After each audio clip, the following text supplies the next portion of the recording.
வணக்கம். ஓம் நம சிவாய. இன்றைக்கு நாம் பார்க்க போவது கேதார கௌரி நோன்பு விரதம் என்றால் என்ன, அதை எவ்வாறு கடைபிடிக்க வேண்டும் மற்றும் அதன் பலன்களையும் பார்ப்போம். இவ்விரதம் இந்தியா, இலங்கை மற்றும் அனைத்து நாடுகளிலும் உள்ள சைவ சமயத்தவர்களால் வெகு விமரிசையாக அனுஷ்டிக்கப்படுகின்றது. கேதார கௌரி விரதம் என்பது சிவபெருமானுக்குரிய விரதங்களில் ஒன்றாகும். சிவனையும் சக்தியையும் வழிபடும் விரதங்களில் மிக சிறப்பு வாய்ந்த விரதம் இதுவாகும். கேட்ட வரங்களை அருளும் மிகச்சிறந்த கேதார கௌரி விரதம் இதுவாகும்.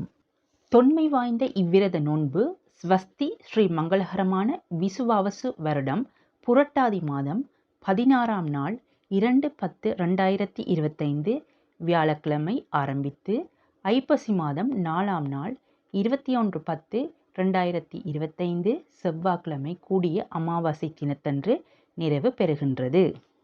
இந்நோன்புக்கு எவ்வாறு கேதார கௌரி விரதம் என பெயர் வந்ததென்று பார்ப்போம்.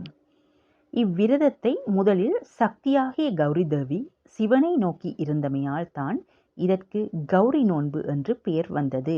இந்நோன்பு கௌரி தாயார் கேதார் என்ற இடத்தில் இருந்து கடைபிடித்ததால் கேதார கௌரி விரதம் என்று பெயர் பெற்றது.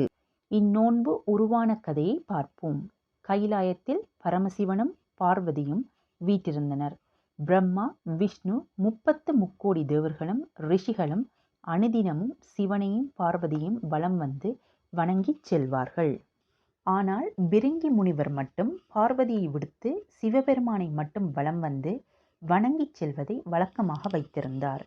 இதனை அறிந்த தேவி, இன்று எப்படியாவது என்னையும் வழிபட வைக்க வேண்டும் என்று காத்திருந்தார்.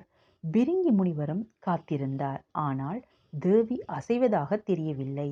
அதனால் முனிவர் வண்டு உருவம் எடுத்து சிவனை மட்டும் வழிபட்டு சென்றார். இதனால் கோபம் கொண்ட பார்வதி தேவி இது பற்றி சிவபெருமானிடம் கேட்டார். அதற்கு சிவபெருமான், பிரிங்கி முனிவர் மோட்சத்தை மட்டுமே விரும்புகிறார், எனவே தான் என்னை மட்டும் சுற்றி வந்து வழிபடுகிறார் என்றார். உடனே பார்வதி பிரிங்கி முனிவரை பார்த்து, முனியே, உன்னுடைய தேகத்தில் ஓடும் இரத்தம், தசை, நரம்புகள் உள்ளிட்ட சக்திக்குரிய அனைத்தும் நான் வழங்கியவை, அதனை எனக்கு திருப்பிக் கொடு என்றாள். பிரிங்கி முனிவர் அப்படியே செய்தார். இதனால் அவர் எலும்பும் தோலும் மட்டும் கொண்டவராக வலுவிழந்து தடுமாறினார். அப்போது சிவபெருமான் பிரிங்கி ரிஷியினை நோக்கி, நீ பார்வதி தேவியினை விட்டு என்னை மட்டும் வணங்கியதால் அன்னை உனக்கு இந்த தண்டனையை அளித்தாள் என கூறி ஒரு கைத்தடி ஒன்றினை கொடுத்தார். இதை கண்டு சிவன் மீது கோபமடைந்த பார்வதி கைலாயத்தை விட்டு பூவுலகிற்கு வந்தாள். கௌதம முனிவரிடம் தனது மனக்குறைகளை சொல்லி, முனிவரே, நான் மீண்டும் ஈசனுடன் சேர்வதற்கு இந்த பூலோகத்தில் மிகவும் மேலான ஒரு விரதத்தினை நான் ஏற்று செய்ய வேண்டும். அப்படி ஒரு விரதத்தை பற்றி கூறுங்கள் என்று கேட்டாள். இந்த பூலோகத்தில் ஒருவரும் அறியாத ஒரு விரதம் உண்டு. அந்த விரதம் கேதாரீஸ்வரர் நோன்பு என்று பெயர். இந்த விரதத்தை அனுஷ்டித்தால் நீங்கள் நினைத்தது நடக்கும் என்றார் முனிவர். அதன்படி அம்பிகை அந்த விரதத்தை முறை தவறாமல் 21 நாட்களும் கடைபிடித்தாள். ஆனால் கைலாயத்தில் சக்தியின்றி நிலை குலைந்தார் சிவன்.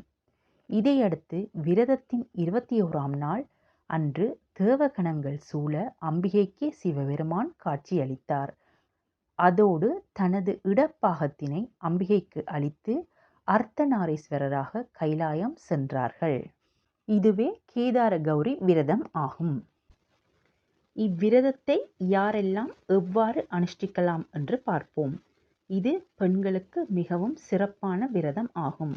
ஆனால் ஆண்கள், பெண்கள் அனைவரும் இவ்விரதத்தை அனுஷ்டிக்கலாம். 21 நாட்கள் ஒரு இலை, அதாவது ஒரு நேரம் மட்டும் உணவு உண்டு விரதத்தை இருக்கலாம். இயலாதவர்கள் 3 நாட்கள் அல்லது கடைசி நாள் அன்று உபவாசம் இருந்து நோன்பு கயிற்றை அணிந்து கொள்ளலாம். தினமும் காலை எழுந்து நீராடி சுத்தமான ஆடை அணிந்து சிவ பூஜை செய்ய வேண்டும். ஆலயங்களில் சென்று நோன்பு இருந்து வழிபடுபவர்கள் வழிபடலாம். 21வது நாள் காப்பணிந்து மறுநாள் காலை பாரணை விரதத்தை முடித்து கொள்ளலாம். அல்லது வீட்டில் இருந்து வழிபடுபவர்கள் நோன்பின் முதல் நாள் அன்று கலசம் அமைத்து இக்கலசத்தை சிவபார்வதியாக நினைத்து நகை, பட்டு வஸ்திரம் சாத்தி, பூவால் அலங்கரித்து, சந்தன குங்குமம் இட்டு விளக்கேற்றி வைத்து 21 முடிச்சுட்ட நூலை கலசத்திற்கு அணிவித்து வழிபட வேண்டும். மஞ்சளால் பிள்ளையார் பிடித்து வைத்து அருகம்புல், பூ, மஞ்சள், குங்குமம் இட வேண்டும். வெற்றிலை, பாக்கு, பழம், தேங்காய் நைவேத்தியம் வைத்து இறைவனின் நாமங்களைச் சொல்லி தூப தீப ஆராதனை காட்டி வழிபட வேண்டும்.